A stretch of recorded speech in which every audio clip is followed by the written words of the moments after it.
a mirror that remembers you and the shadows of those who have passed.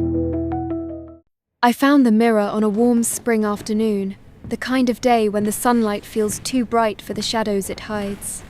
I'd been combing through my grandmother's house for weeks, sorting through musty boxes, peeling wallpaper, and the lingering scent of dried lavender that never quite left the rooms. She died in that house in the big bedroom at the end of the upstairs hallway, and the place felt more like her ghost than a home now. I wasn't even supposed to keep anything.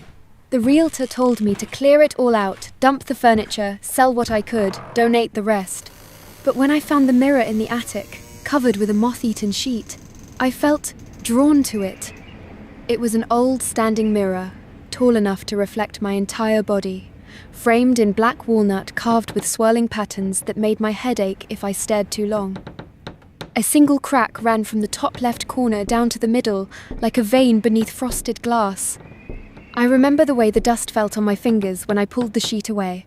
The glass beneath was strangely cold, even in the stifling attic heat. For a moment, I didn't see my own face at all.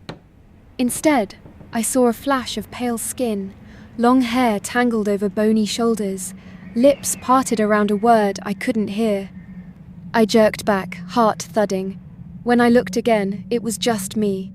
Me, sweat-matted hair, dark circles under my eyes, a smear of attic grime on my cheek.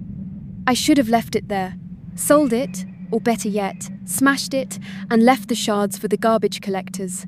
But I didn't. I brought it home with me, wedged awkwardly in the back of my car, the crack in its glass shivering whenever the tires hit a bump. I set it up in my bedroom. I told myself I'd clean it up, get the frame restored, maybe even sell it to some antique shop, but I didn't touch it. Some nights I'd wake up and catch it in the dim glow of the streetlights outside, its surface just dark enough to make me wonder if it was still reflecting me or something else. At first, it was just small things. Once, I caught a glimpse of a shadow behind my reflection, but when I turned, there was nothing there.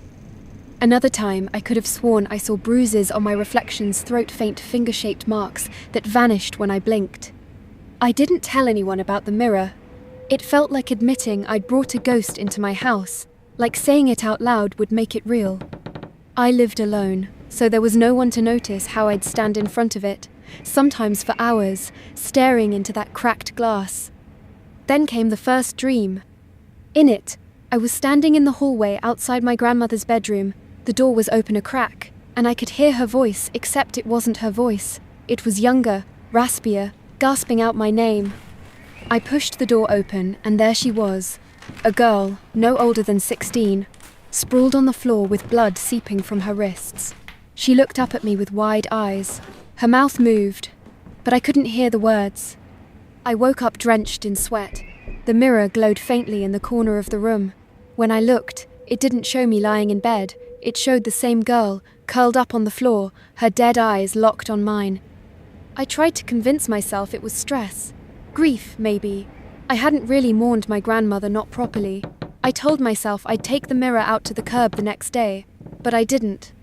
Days passed. The dreams grew worse. The girl came every night now, dying in new ways, wrists cut, rope around her neck, water pouring from her mouth like she'd drowned right there in my bed. And each time, when I woke, the mirror showed her instead of me. Sometimes she'd press her palm against the glass, as if begging me to let her out. One night, I woke to the sound of my own voice whispering. I lay there, frozen, listening as the girl in the mirror murmured words I didn't understand, syllables that tasted like old iron and salt when I mouthed them back in my sleep. I told my friend Jordan about it one afternoon. We'd met for coffee, though I could barely sit still. I must have looked half feral hair in a tangled bun, dark hollows under my eyes. I think I'm losing my mind, I said, my voice trembling. It's the mirror. There's a girl in it, a dead girl. I think she wants me to do something. Jordan stared at me over his latte. He was the rational one, always had been. You've been living alone too long, he said carefully. Grief does weird things to people. Mirrors are just mirrors. Come over, I snapped. Look at it. Tell me you don't see her too. He agreed, though I could tell he didn't believe me. That night, Jordan sat cross-legged on my bedroom floor while I stood in front of the mirror. I could see the girl in the glass tonight. Her neck was bruised, her lips cracked open in a silent scream. "Do you see her?" I asked, voice thin. Jordan squinted. "All I see is you, tired as hell, but you." He stood and peered closer, nose almost brushing the glass. "It's just a trick of the light. Old glass warps reflections. It's probably just your own face you're seeing, distorted by the crack." I wanted to scream at him. I grabbed his wrist and yanked him back. "She's right there. She's dying, Jordan. She wants something I don't know what, but..." A low creak cut me off. The mirror's base scraped against the floor, as if someone had pushed it from behind. The girl's reflection flickered, and for a heartbeat I saw Jordan standing behind me in the glass, but his eyes were gone, 2 black holes weeping tar. I gasped and spun, but he was normal. He stared at me, clearly unsettled now. "Okay," he said, forcing a laugh. "That's enough. You need sleep, a doctor maybe. I'm serious." He glanced at the mirror, his smile brittle. "I'll come stay over if you want, just for tonight, to prove there's nothing in there but you." I nodded. The mirror hummed under the silence, an electric dread that made the hairs on my arms stand up. Jordan crashed on my couch. I lay awake for hours, watching the mirror's dark surface from my bed. It didn't show the girl anymore, just an empty room behind me, the shadows crawling in slow, oily shapes. Sometime past midnight, I heard a noise, the soft thump of bare feet on my hallway floorboards. I sat up, heart pounding. "Jordan?" I called. No answer. I slipped from bed, my feet cold on the wood. I padded down the hall, every step creaking like a muffled scream. When I reached the living room, it was empty. The couch still mussed from where Jordan had been, but no sign of him. A sound drifted from my bedroom, a low, wet cough. I froze. Then I ran back down the hall. Jordan stood in front of the mirror. His eyes were wide, unblinking, locked on his own reflection, except I knew, in that moment, he didn't see himself. He saw the girl. "Jordan?" I whispered. His mouth twitched. A tear slid down his cheek, but he didn't look at me. He lifted one hand, pressing it to the cracked glass. "Don't," I begged. "Please step back." His fingers curled against the mirror. His reflection grinned, but his face didn't. The smile belonged to her, to the girl. I saw her pale hands wrapping around his shoulders, her nails digging into his skin. Jordan's body convulsed. He slammed forward, face striking the glass so hard I heard something crack. He didn't pull away, just pressed closer, the reflection swallowing him until, for a heartbeat, there was nothing but the girl, smiling with Jordan's blood smeared across her lips. Then the mirror went dark. Jordan's body collapsed at its base, blood pooling under his cheek. I dropped to my knees, screaming his name. His eyes were still open, glassy, locked on the mirror that remembered him now, too. I didn't sleep that night. I sat with his body until dawn, staring at the mirror. It showed nothing at first, just an empty reflection of the room, my own hollow face staring back. But when the sun rose, the glass shivered, and there she was again, the girl, standing over Jordan's corpse. Except she wasn't the same girl. Her hair was matted with blood. Her lips were stretched in a grin that didn't belong to her. She lifted a hand, Jordan's hand, and pressed it to the glass from the inside. A word crawled across the glass, etched in fog. "Remember." When the police came, they called it an accident. Said he must have slipped, hit his head on the mirror's frame. They didn't notice the reflection. They didn't see her smile at me while they zipped him into a bag. After they left, I stood in front of the mirror for hours, watching the girl's dead eyes shift behind Jordan's glassy stare. That was when I realized the terrible truth. The mirror doesn't just show the last person it watched die, it keeps them, it remembers them, and now, so do I. After they took Jordan's body away, I covered the mirror with a sheet. I duct taped the fabric down, sealed every edge like it was a biohazard. But every night, I still heard it, a soft, whispery hum that crawled under the floorboards and settled into my bones. I tried to sleep on the couch, but I'd wake up gasping, certain that I'd heard Jordan's voice behind the bedroom door, or hers, the girl's hissing my name like a lullaby. "Grief counselor's called." I didn't answer. My phone buzzed with messages from my sister, asking if I needed company. I almost said yes, but how could I explain what really happened? That a mirror, an antique chunk of glass and wood, had eaten my best friend? I could hear him in my head sometimes, his voice echoing with hers, all jumbled up like static through an old radio. Help me. Let me out. Remember me. The days blurred together. I stopped opening the blinds. I stopped showering. I ate whatever I could grab in the dark. I dreamed about Jordan drowning in that glass, his face pressed flat against the inside while she watched me through his eyes. About a week after the police took him away, my sister Molly showed up unannounced. She knocked so hard I thought she'd break the door in. When I opened it, she recoiled at the smell. I could see it in her face, the way her nose wrinkled, the flicker of pity behind her irritation. Jesus, you look awful, she said, stepping over a stack of unopened mail. What's going on here? You don't answer your phone for days, and now you're living like this? I didn't have the energy to lie, so I told her about the mirror, about the girl, about Jordan. She listened, arms crossed over her chest, her brow furrowed the way it always did when she didn't believe me but didn't want to say it out loud. When I finished, she just shook her head. You need help. Professional help. This is trauma, grief. It's not some haunted mirror. You sound like Grandma, with her stories about spirits in the walls. I flinched at that.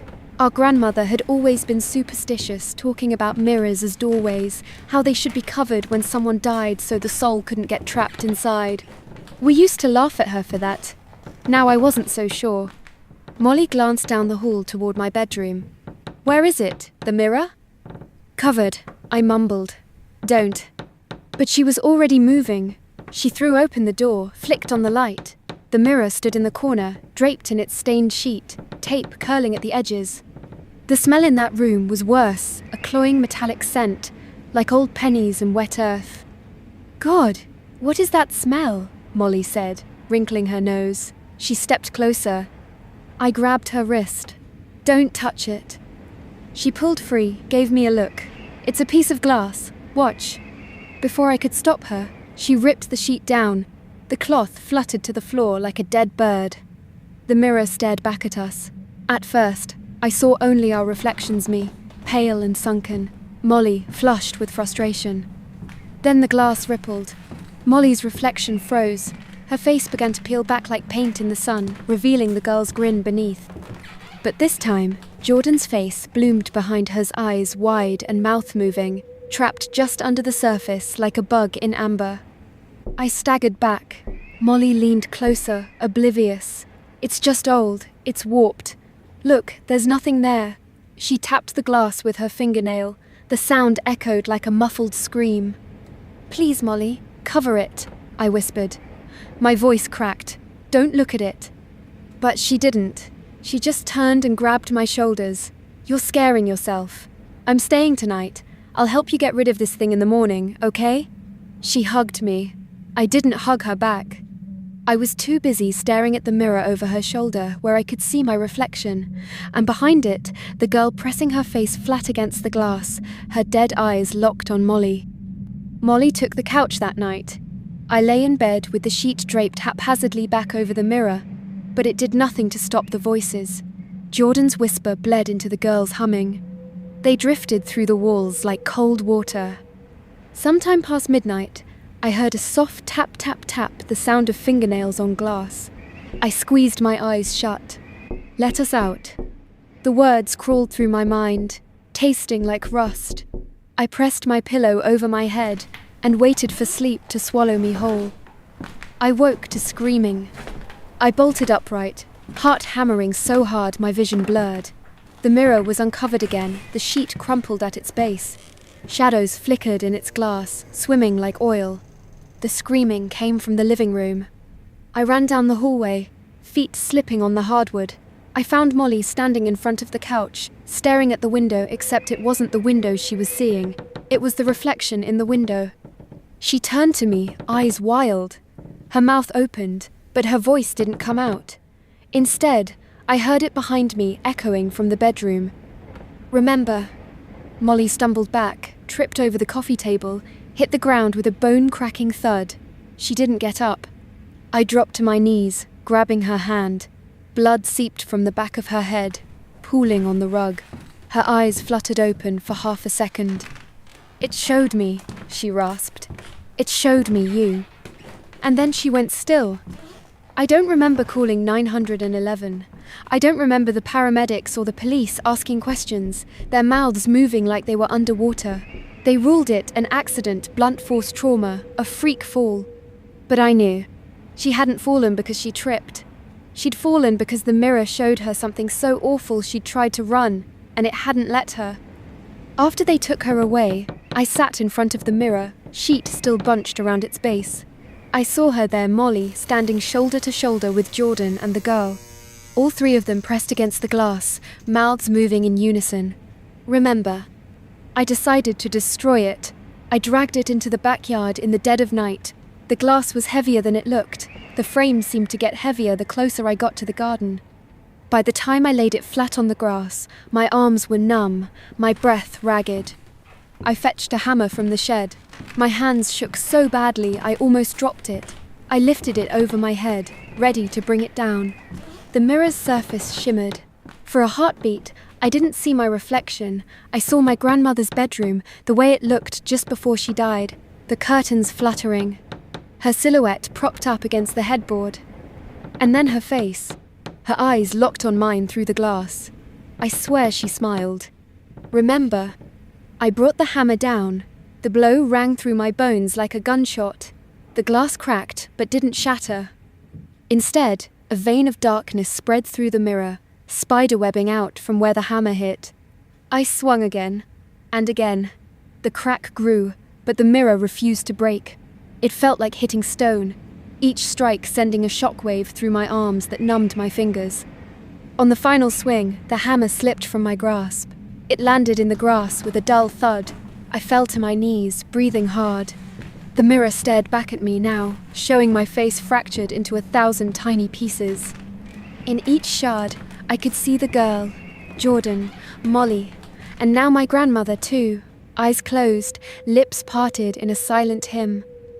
I left the mirror out there overnight, hoping the rain would do what I couldn't, but when I checked in the morning, it was gone. Not smashed, just gone.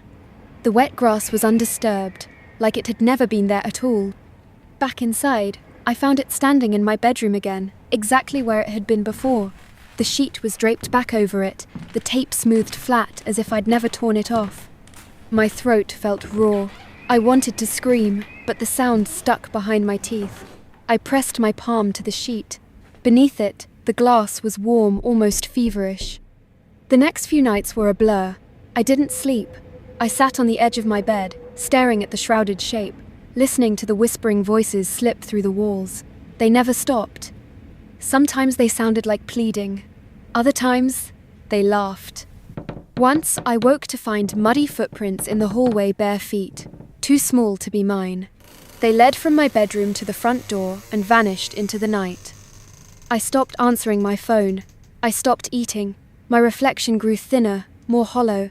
Sometimes I'd catch glimpses of myself in the kitchen window and see blood pooling at my feet, my eyes empty. The final straw came when I woke one night with my hand pressed flat against the mirror's glass.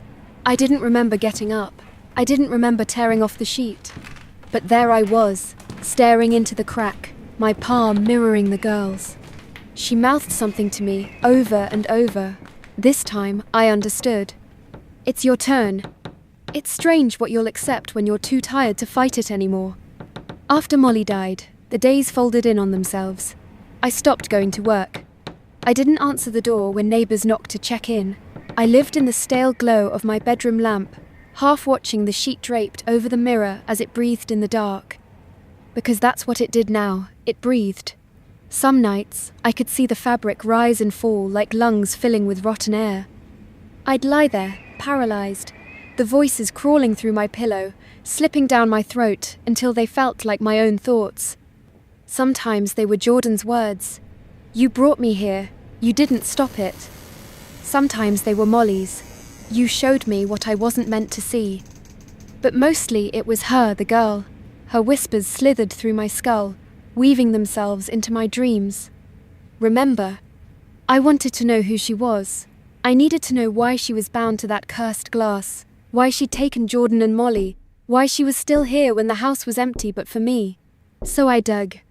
The county archives smelled like mildew and loneliness. I hadn't been there since college, back when I still believed some knowledge could be useful. The old librarian gave me a pitying look when I asked for records on my grandmother's house. She helped me find the property files, the old yellowed folders that reeked of stale air and iron ink. I sat hunched over a cracked laminate table, pages spread before me, my hands trembling so badly I left fingerprints on everything I touched. The house was older than I thought, built in 1896 by a man named Horace Greeley. He'd been a merchant, apparently. His wife died young, no children. The next owner was a doctor, but there was no record of him ever practicing medicine there. Then came a series of owners, a teacher, a widower, another merchant. It changed hands so often in the early years that the paperwork turned to a blur until I found a thin folder marked 1912, unsolved. Inside was a grainy black and white photograph. It showed the attic of the house, though back then it looked like a sitting room, big velvet chairs, heavy drapes, a fireplace blackened with soot. And there, on the back wall, was the mirror, smaller, newer maybe, but unmistakable. The same carved walnut frame, the same serpentine designs that made my eyes throb. The girl was there too. She sat cross-legged on the floor in front of the mirror. Her hair hung in ropes around her face, and her mouth was open in a scream that the photograph had frozen forever. A dark stain spread out from her lap, black in the photo, but I knew it was blood. Below the photo, someone had typed, Eleanor Voss, age 16, cause of death undetermined, mirror confiscated as evidence, case closed without charges. I felt sick. My breath came in short, wet gasps. I flipped through the rest of the file, but it was thin, a newspaper clipping about a tragic accident, speculation about a family scandal, rumors of occult rites. But it was the final line that made my skin crawl. Mirror returned to next of kin by order of local court. They kept it. My ancestors, my grandmother. She'd known. She'd kept that thing in the attic like a shrine, and when she died, she left it to me. I drove home with my fingers white-knuckled on the wheel, the words, remember, remember, remember, echoing under the hum of the tires. By the time I stumbled into my bedroom, dusk had swallowed the househole. I didn't turn on the lights. I stood in front of the mirror, fingers trembling as I peeled the sheet away. There she was, Eleanor Voss. Her hair was wet with blood. Her mouth hung open, the corners twitching with a smile that didn't belong to a corpse. Behind her floated Jordan and Molly, but they were fading now, dissolving into the silver. The mirror didn't need them anymore. It had its first, and it wanted its last. I didn't sleep. I poured whiskey down my throat until the bottle fell from my hands. Still the whispers came. Still the glass pulsed with a heartbeat that matched my own. At some point, maybe midnight, maybe dawn, I found myself kneeling in front of it, forehead pressed to the cold glass. Why me? I asked. Eleanor's lips parted. I felt the words rather than heard them. Because you looked. Because you remember. My eyes burned with tears. What do you want? Her smile stretched impossibly wide. You know. And I did. It wanted what it had always wanted. It wanted to feed, to trap one last soul so the cycle could begin again, so the house would remember. The next morning, I smashed the whiskey bottle and tried again.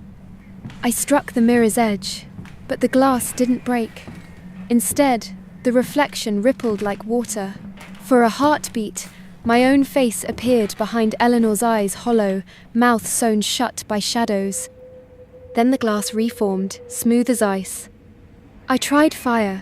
I dragged it out into the yard, doused it in lighter fluid. The flames danced along the walnut frame, but left the glass untouched. The heat scorched my face, blistered my skin, but the mirror stayed cold. In the end, I stood there, holding the charred frame while Eleanor grinned at me through soot and ash. That's when I realized I couldn't destroy it because it wasn't mine to destroy. It was the house's, my grandmother's, Eleanor's. It belonged to the dead, and the dead don't let go. So I did the only thing left. I called a man named Roger Whitlock, a collector who ran an estate salvage company out of an old church basement downtown. He specialized in cursed curiosities, the type of items people whispered about but never admitted they owned. When he answered, his voice dripped with snake oil charm. "What sort of piece are you looking to part with?" "A mirror," I rasped. "Antique, walnut frame. It's not right." He chuckled. "A mirror that's not right? You'll have to be more specific, my dear." "It shows you the last person it watched die," I blurted. "And it doesn't stop watching." There was a long pause. Then, "Address?" He came at dusk. His truck idled at the curb like a hearse waiting for its cargo. Roger was a squat man with thick glasses and a smoker's cough. When he stepped into my bedroom, he didn't flinch at the mirror, didn't even glance at it directly. "Been a long time since I've seen one of these," he muttered, running a finger along the edge of the frame. "One?" I asked. He smiled, all yellow teeth and nicotine breath. "Oh, there's more than one. They're made the same way as soul anchor, old European trick. A mirror remembers the dead because someone wanted it to." I swallowed. "Can you take it? Destroy it?" Roger snorted. "Destroy it? No, but I can move it, put it somewhere safe, a place where no one can look too long." He opened a battered black case and pulled out a strip of cloth, something heavy, woven through with dark symbols that made my stomach lurch. "Once it's bound, it's like it's asleep, as long as nobody peeks." He looked at me, his eyes glinting behind his glasses. "But you looked, didn't you? You let it see you." I felt cold all over. "What does that mean?" He shrugged. "Means it knows you. Always will." He lifted the cloth, humming something low and harsh under his breath. The mirror shivered, the glass warped, Eleanor's face twisting in the reflection like oil in water. When Roger pressed the cloth to the glass, she opened her mouth and screamed. It was the first time I heard her voice out loud. It sounded like every death the mirror had ever seen, a chorus of gasps and gurgles and whispered remembers. The walls shook. The light bulb above us popped, raining sparks on the floor. Roger gritted his teeth and kept rapping. The scream faded to a hiss, then silence. He tied the final knot with trembling fingers. When it was done, the mirror looked like a mummy wrapped tight in symbols and secrets. Roger leaned against the wall, sweat dripping down his forehead. He flicked his eyes to me. "It's bound," he wheezed, "but you'll always feel it. That's the price." I didn't ask what he meant. I didn't want to know. He and I hauled the mirror down the stairs, through my overgrown yard, and into the back of his truck. He strapped it down like a coffin. Before he left, he handed me a single scrap of paper, a receipt, scrawled with the word, "transferred." "You can't run from what you remember," he said, climbing into the cab, "but you can bury it deep enough to live with it." He drove away into the night. I stood at the curb until the red taillights vanished into the darkness. I thought it was over then, but when I stumbled back inside, exhausted, I found muddy footprints in my hallway, small, bare feet, tracking from the front door to my bedroom. I followed them. On my bed lay the sheet I'd used to cover the mirror, folded perfectly, smelling faintly of blood and cold iron. And on my dresser, scrawled in the dust, was a single word: remember. The mirror was gone, but its shadow wasn't. I remember the hollow silence that filled the house once the antique glass was hauled away. The oppressive weight I'd carried for months seemed to lift, if only for a moment. But the absence of the mirror brought a new kind of terror. It was like losing your heartbeat and feeling the faint echo pulse beneath your ribs, reminding you it was still there. The whispering voices, Jordan's, Molly's, Eleanor's, had stopped, but their echo hung in the air, a faint vibration beneath the creak of the floorboards and the sigh of the wind. For weeks, I tried to live normally. I forced myself outside, breathing in sunlit air, trying to push the memories away. I stopped locking my bedroom door, threw open the curtains, and left every mirror in the house covered or turned away. But every reflective surface caught my attention. In the shiny stainless steel of the kitchen sink, I'd glimpse a face behind mine, pale, smiling, eyes hollow. In the gleam of my phone screen at night, those same eyes stared back, never blinking. Even the windows in my car seemed to pulse with a dark presence, as if the mirror's gaze had seeped into every shard of glass. One evening, as I brushed my teeth, I caught movement behind me in the bathroom mirror. I spun around, but no one was there. My reflection lingered, smiling a little too wide, lips stretched in a grin that wasn't mine. Then the nightmares started again. But they weren't Eleanor's anymore. Her image had faded from the mirror, replaced by something worse, a shadow just beyond the edge of vision, lurking in every glass and every dark corner. In my dreams, I was trapped in a room of mirrors. Each reflection held a different face, my grandmother's, Jordan's, Molly's, all twisted in silent screams. The shadow crept closer with every blink, its fingers scraping the glass, reaching for me.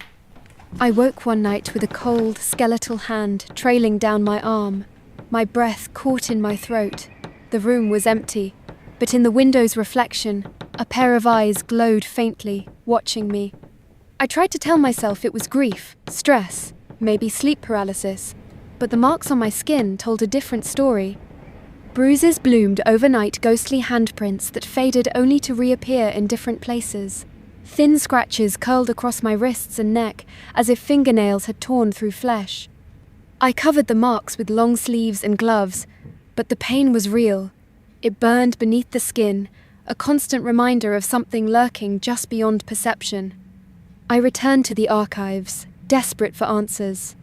Among the dusty folders and fragile newspaper clippings, I found something I hadn't seen before, a small, leather-bound diary hidden inside a locked drawer marked Voss family. I brought it home carefully, hands shaking. The diary belonged to my grandmother. Its pages were yellowed and brittle, but the words scrawled inside told a story I wasn't prepared to hear. She wrote about the mirror, calling it the soul's glass, how it was crafted centuries ago by a disgraced artisan who bound a dying girl's soul into the glass to capture immortality. How it was passed through generations, each owner cursed to watch as the mirror claimed their loved ones. Her writing grew frantic near the end, the ink smeared as if by tears or shaking hands. Tonight I saw her face behind the glass, smiling with my eyes. The mirror remembers me now. Soon it will come for my granddaughter. I fear the cycle will never end. I closed the diary, heart pounding. The realization crashed over me like a tidal wave. I was the next sacrifice. The mirror hadn't left when Roger took it away. It had followed me, binding itself to my bloodline. The curse was eternal. That morning I packed what little I could carry, planning to flee to leave the house, the town, everything behind. But just as I stepped into the hallway, my gaze caught the hallway window. And there, behind me, stood Eleanor. Her pale face pressed against the glass, eyes glittering with a hunger that chilled me to the bone. Her grin was impossibly wide, lips cracked and stained red. I tried to scream, but no sound came out. I blinked, and she was gone. I ran from the house, the streetlights blurring into streaks of cold fire, but no matter how far I went, the image stayed with me. Everywhere I looked in store windows, car mirrors, even the reflection of puddles on the sidewalk, I saw her watching, waiting. I tried to escape the memory, but it clung to me like a second skin. One night, when I was alone in a motel far from that cursed house, I awoke with a sharp pain in my neck. I reached up and felt wetness blood, bright and sticky.